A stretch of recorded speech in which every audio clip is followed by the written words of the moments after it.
सूरज अभी उग ही रहा था और दिल्ली की गलियों में हल्की धूप फैल रही थी, लेकिन घर के अंदर एक अजीब सा सन्नाटा था।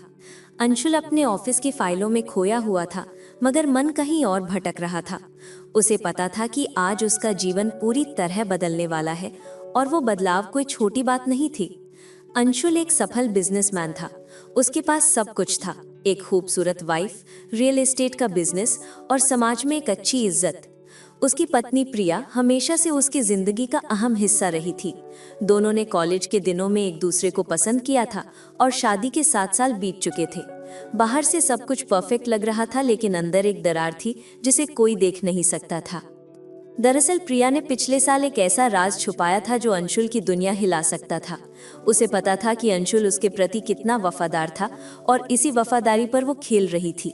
प्रिया का ऑफिस का सहयोगी रोहन उसके जीवन में धीरे धीरे घुस गया था। शुरू में सिर्फ बातें और हंसी मजाक थी, मगर समय के साथ प्रिया ने अपनी भावनाओं को रोहन की ओर मोड़ दिया।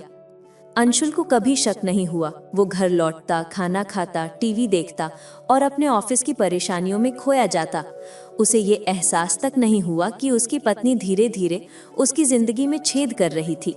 प्रिया खुद को मासूम दिखाती, लेकिन रोहन के साथ मिलने की चुपचाप योजना बनाती। एक शाम जब अंशुल देर तक मीटिंग में फंसा हुआ था, प्रिया ने रोहन को अपने घर बुला लिया।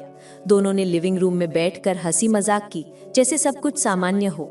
लेकिन अंशुल की दुनिया इस समय के बाद कभी पहले जैसी नहीं रहने वाली थी। अगले दिन अंशुल को ऑफिस से वापस आते ही एक चौंकाने वाला संदेश मिला। फोन स्क्रीन पर लिखा था, हम सब जानते हैं, तुम्हें सच दिखाने का वक्त आ गया है। अंशुल का दिल तेजी से धड़कने लगा। उसने तुरंत प्रिया से पूछा, क्यों परेशान हो रहे हो? शायद कोई गलत नंबर हो गया हो। लेकिन अंशुल का दिल मानने को तैयार नहीं था। उसने अपने अंदाजे और शक को साथ लेकर प्रिया का फोन चेक किया, और फिर स्क्रीन पर रोहन का नाम चमकता दिखा। सारी बातें, सारे कॉल्स, सारी छुपी हुई बातें सच सामने आने लगी। अंशुल की आंखों में आंसू थे, मगर गुस्से ने उसे पूरी तरह जकड़ लिया था। उसे लगा जैसे जमीन उसके पैरों के नीचे से खिसक गई हो। उसे याद आया कि कैसे प्रिया ने उसे हमेशा प्यार का भरोसा दिलाया था, कैसे उसने घर को खुशहाल दिखाया और सब कुछ धोखे में बदल गया। वो रात अंशुल ने प्रिया से सामना किया। लिविंग रूम में दोनों खड़े थे, चुपचाप, सिर्फ धड़कनों की आवाज सुनाई दे रही थी। अंशुल ने पूछा, प्रिया, ये सब सच है? प्रिया ने कुछ नहीं कहा, सिर्फ उसकी आंखों में झांका।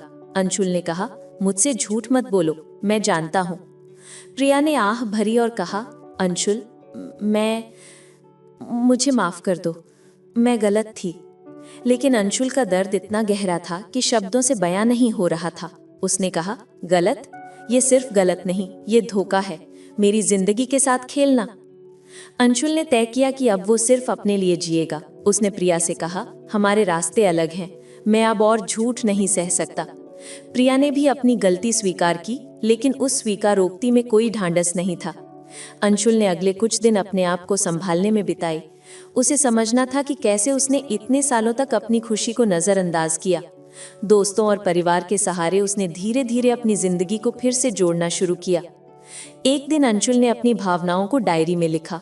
उसने लिखा, मैंने उसे खो दिया, लेकिन मैंने अपनी आत्मा को बचाया। दर्द तो रहेगा, लेकिन मैं अब अपनी जिंदगी का मालिक हूँ। मैं खुद को फिर से ढूंढ रहा हूँ। अंशुल ने महसूस किया कि जीवन में धोखे और दर्द आते हैं, लेकिन इंसान की ताकत उसे फिर से उठने देती है।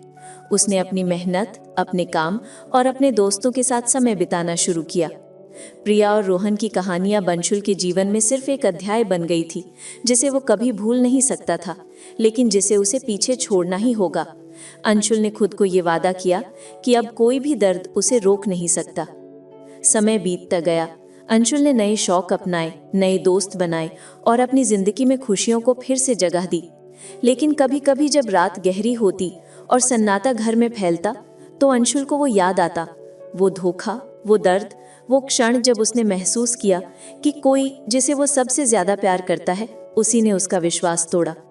यही था उसका एक्स्ट्रा मैरिटल एक्स्ट्रा दर्द, धोखे का दर्द जो उसने अकेले झेला और जिसने उसे फिर से अपने पैरों पर खड़ा होना सिखाया।